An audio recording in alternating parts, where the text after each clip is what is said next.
Glad to have you join us on this edition of the show. Our world has changed drastically and would likely continue to change post the COVID pandemic.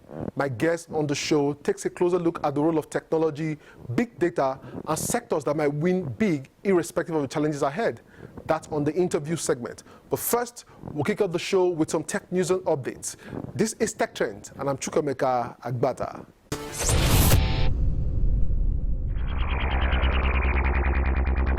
The original idea of the web was that it should be a collaborative space where you can communicate through sharing information.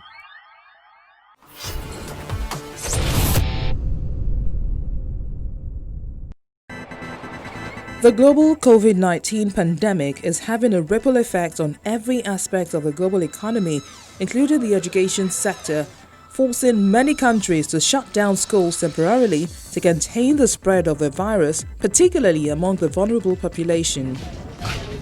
This new normal has also opened up different ideas and creative digital platforms for students to learn from and bridge the education gap orchestrated by the pandemic. Technology has been able to bridge the gap significantly for children not to miss out so much, even though they can't go to school at the moment. We've been able to reach out to parents, to children globally, for them to participate in our STEM challenge. They are expected to use recyclable materials at home, such as papers, used cereal boxes, used cans, and recyclable plastics. Just about anything that they can find at home to carry out the projects available. Regardless of the closure, some schools still find ways to convert the classroom experience to video conference. All teachers and students need is to own a digital device and connect to the internet. But these measures have their limitations, as several learners of all ages are still left confined to their homes. We are still in the emerging phase as a country. So we've had it good, bad, and ugly. So the good is that without the four walls of the classroom, learning can still happen. That has been really, really validated. Now, the bad is that not everybody has access to this kind of learning experiences, and that is troubling. It's just maybe about 10% or 15% of students that can really have a full-blown online experience. Even though some schools are able to hold the fort this period, there are challenges that still hold them back. For instance, we don't all have light. Some people are dependent on generators, some people have not had light in their areas for days. The second is internet connection. And the last requirement for e-learning is a device. Either it's a smartphone, it's a tablet, or a computer. And you have to ask yourself, how many students, parents have access to these things? Although the Lagos State government has fixed September the 14th as the resumption date for tertiary institutions, while primary and secondary schools may reopen tentatively by September the 21st, the reality will be for parents, students and tutors to adjust to the new normal of complying with COVID-19 protocols, while remote learning will remain that valuable alternative for those who still have doubts about the reopening of schools.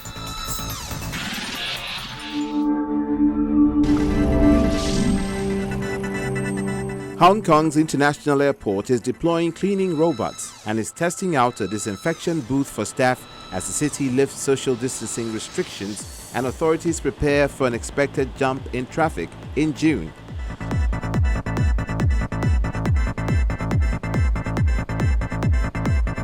One robot being used in the public toilets emits ultraviolet rays and sprays disinfectant. It was first used on chartered flights that brought residents back to Hong Kong as the coronavirus spread in other countries. About 10 robots are being used in total in the airport, including a couple that clean floors. Stephen Yu, a deputy director with the airport authorities, said he expects travel to pick up in June when a 14-day mandatory quarantine measure for people coming from the mainland and Taiwan is set to expire. Special one is we call it UV sterilization roboting. That one you're using in the public toilet. So that one with the UV plus the air sterilizing. So add together we can have 99.99% efficiency. So we can kill all the virus and bacteria within 10 minutes. So this is another technology we have been using. The booth being tested out on staff sprays disinfectant for 40 seconds and uses facial recognition technology. We have been doing this in the last 1 or 2 months and prepare for the resumption of the passenger and flight. We hope they will all come back in June. The global aviation industry has been hit hard as global travel has been restricted.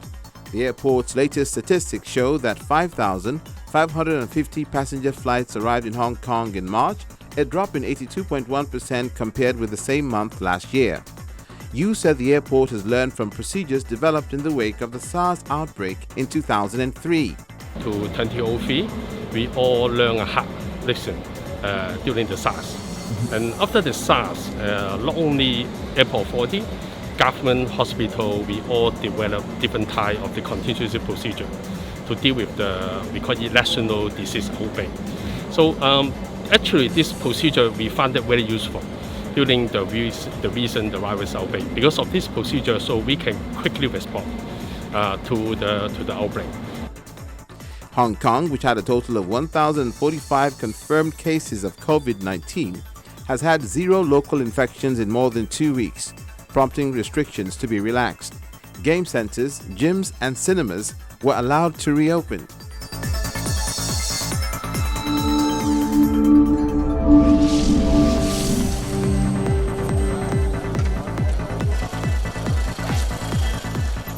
Like many African nations, Uganda's already underfunded health system is feeling the strain of the COVID-19 pandemic.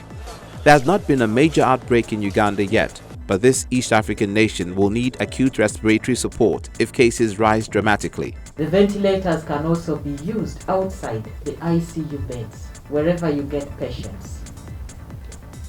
Right now, we cannot evacuate regional referral hospitals to attend to only COVID cases. So there are other patients in the regional referrals that also need ventilators.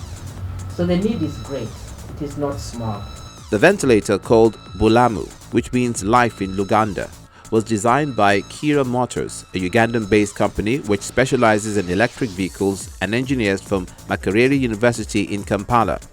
The designs are partly based on an open-source information from Massachusetts Institute of Technology, MIT, in the United States. Ventilators are very expensive pieces of equipment, and in Uganda we only have about 100. So how we realize that if numbers keep growing globally, there will not only be a lot of competition for these ventilators, but then as a high-end product, we may not be able to get more that could meet our demand here in Uganda, since they're already on demand globally. So as a technology and innovation company, we realize that Kira Motors can actually play a very big role. And when Makerere University Resilient Africa Network approached us to work on this project, we of course had to say yes, because it's something that was not only requiring innovation, technology, which is part of our core values as Kira Motors, but it's something that we thought we could actually participate in. And we wanted to achieve a product that was not only low cost, but that could be made here by Ugandans, and something that could make a difference, not even beyond the COVID-19 pandemic. Uganda doesn't have the health budget to purchase hundreds and possibly thousands of ventilators at short notice. The designers already have the funding to build more ventilators. They also passed engineering tests, which include audible and visual alarms, leaks, and pressure gauge readings. Sometimes patients need up to 100% oxygen because maybe based on their respiratory condition, you need to vary that oxygen to air ratio. So you can have, from our air supply system, you can vary that air and then set the parameters you need. The health worker can easily set these parameters. We realized that globally, that as the pandemic spread since, say, October or January, and it was announced a pandemic by World Health Organization, as numbers increased, it was realized that at least 5% of the people who got sick actually required critical care and needed to be admitted to hospital, and they required ventilators, mechanical ventilation, because they developed a high respiratory problems. The next step will be to test the device in humans. Manufacturers hope that if those trials go well, they will have the ventilator in Ugandan hospitals by July.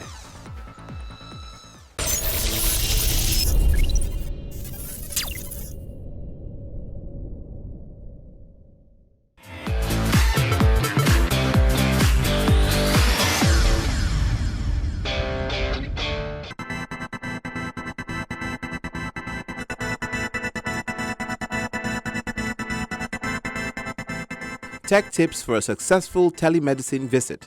Here's a checklist to ensure healthcare providers and patients get the most out of telemedicine video visits that's free of technical glitches and communication issues.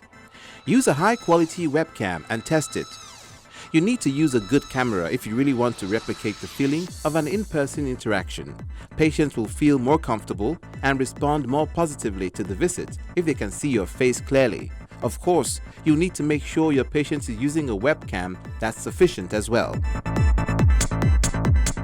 Set up the camera at eye level. Whether you're using an integrated or external camera, try to set things up so that the camera is approximately eye level. This will make it easy for eye contact with the patient and ensure they feel that you're engaging with them. Use quality sound equipment. Most computers and high-quality cameras have a decent built-in microphone and speakers. Test yours using a sound recording program on your computer or by doing a call or video chat with a friend. Use a wired internet connection. A Wi-Fi connection can be fine for a virtual visit, but plugging your computer directly into the internet with a wired Ethernet cable is a better option. Close unnecessary programs. Before starting a virtual visit, close as many unnecessary programs as possible. Having too many other things running on your computer or device can strain its memory and reduce the quality of your video chat. Set up a dedicated space for virtual visits. Although virtual visits lets you work from just about anywhere, but it's best to have a dedicated space set up for doing them. This might be in your office, at work, or a home study. Set up the necessary equipment, check the lighting and noise level, and get the space all ready to go so that you know right where to go to when you have a virtual visit with a patient. Adjust the lighting. Before you start a virtual visit, test out the lighting and check if there's anything that needs to be adjusted. Set your notifications. Most platforms for virtual visits have a notification system that lets you know when a patient is ready to see you. Decide which communication methods works best for you and your office workflow, and make sure to set them up.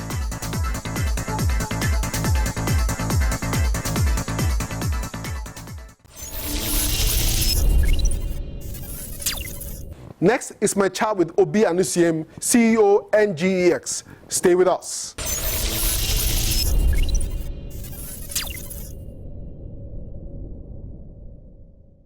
Obi, I'm glad to have you on Tech Trends today.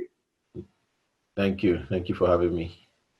So tell me, what is your opinion of technology in a COVID era?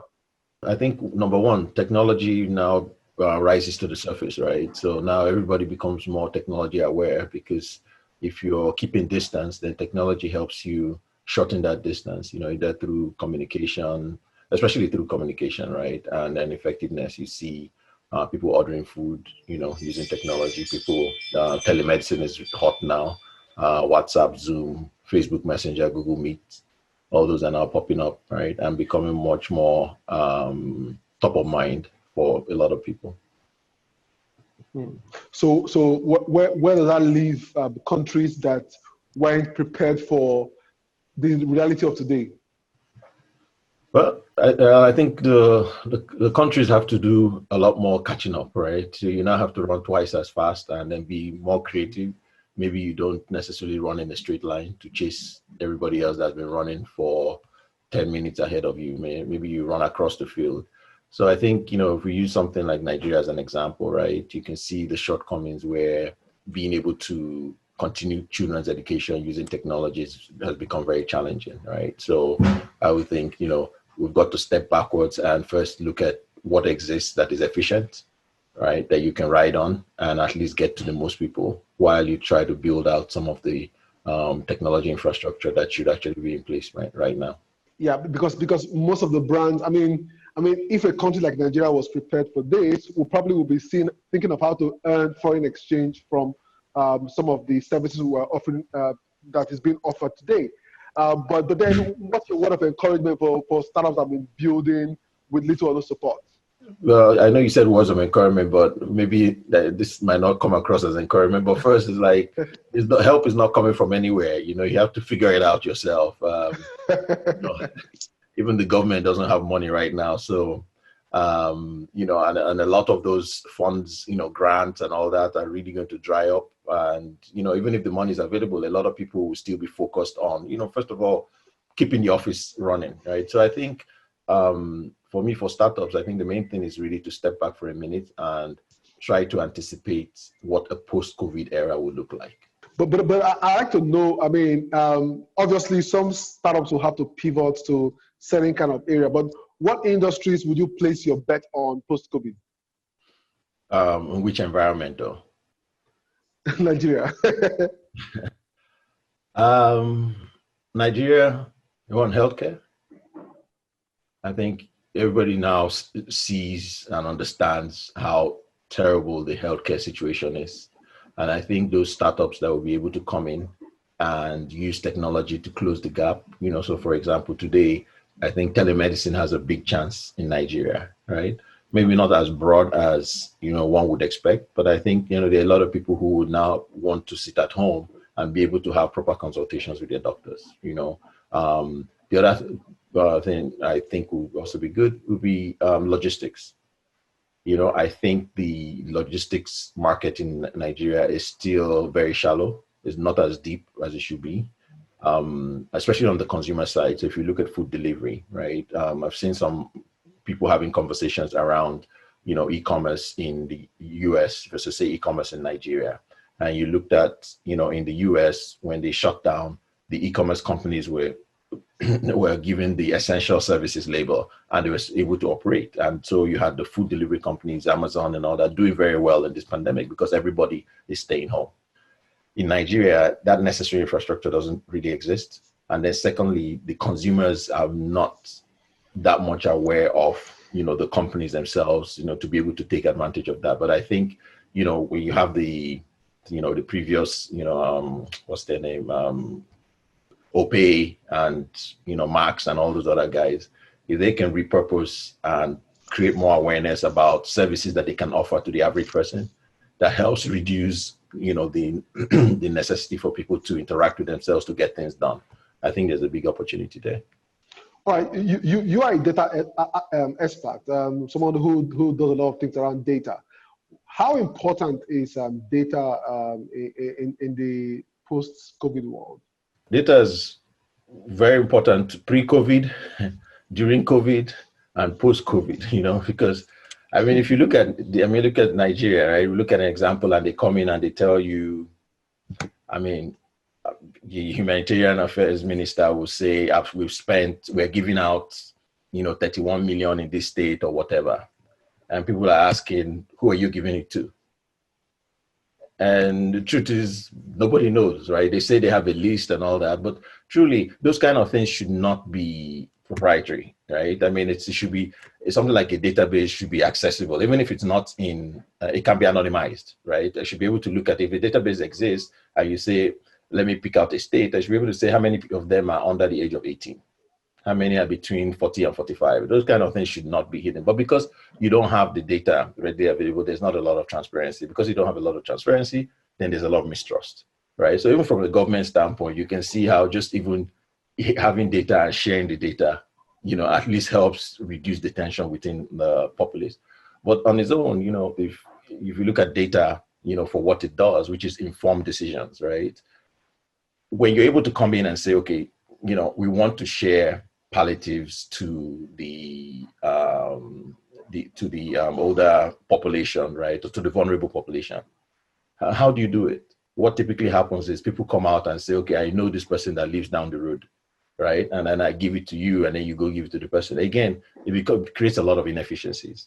On the external side, even people who want to help need transparency, right? There have been a lot of efforts to recruit the diaspora to support efforts in Nigeria.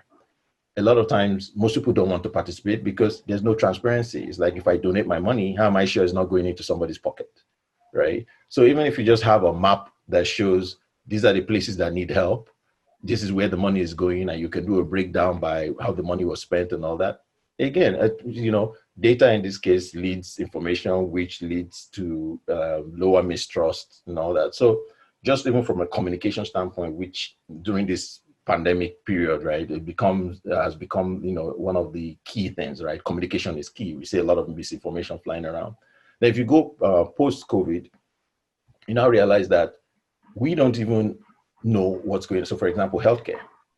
When they started shutting down the borders, people realized that we didn't know how many ventilators were in Nigeria.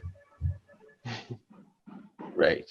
And if you don't know how many ventilators are in your country, then how can you ask for help? Right. Do you say I have 2 and I need 10, or do I have so some, I think I know a company or a group went out and made an effort to go around the states to count them. Now, but those are the kind of things that should be readily available, right? How many hospitals, how many clinics, how many nurses, how many, if we look at the, so we take the states with the highest number of COVID cases, Kano and Lagos, right? How many hospitals are there? How many experts are there? How many how many herbal doctors are even there? We have none of this, So again, it's like without data, you're just running around like a chicken with his head cut off, right? I mean, the reality is that we've got to fix the country. I mean, this is a very good opportunity, and technology sort of gives us that opportunity when we fuse it with innovation, education. Let's just hope that someone is listening among the policymakers. For the startups, I think the startups are trying to build, and they just need support. What would be your final word in this moment? I'll say, look, no matter what it is, we're all in it together, right?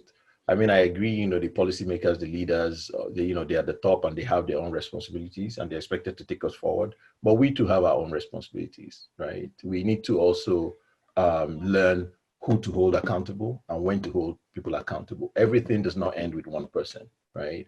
You look around yourself, and this is again going back to data. If you look around yourself, you need to be able to figure out for the issues you are facing, who is meant to be accountable, and figure out how to hold that person accountable.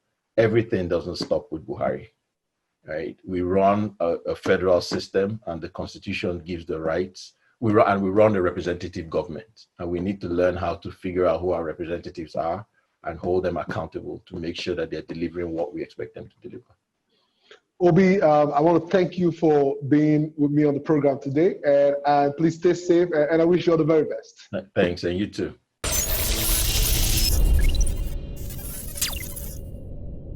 My guest has been Obi Anusiem, CEO, NGEX. The days and months ahead can be best be described as uncertain. Yes, it will be challenging in many ways, but out of this era, we shall witness the rise of new business models and startups that will position to take full advantage of the reality. So let's keep hope alive. On the national front, we simply have to do more. If we had an effective strategy before now, we would likely have been earning foreign exchange, offering various tech, digital, and data-related services to the rest of the world. Well, we can start today, because if you ask me, I'll simply say it's better late than never. We've come to the end of the show, but it doesn't end here. The conversation continues online. We are Tech Trends TV on social media. And also watch the entire show on the Channels TV YouTube account or cfablog.ng. For Tech Trends, I'm Chukwemeka Agbata.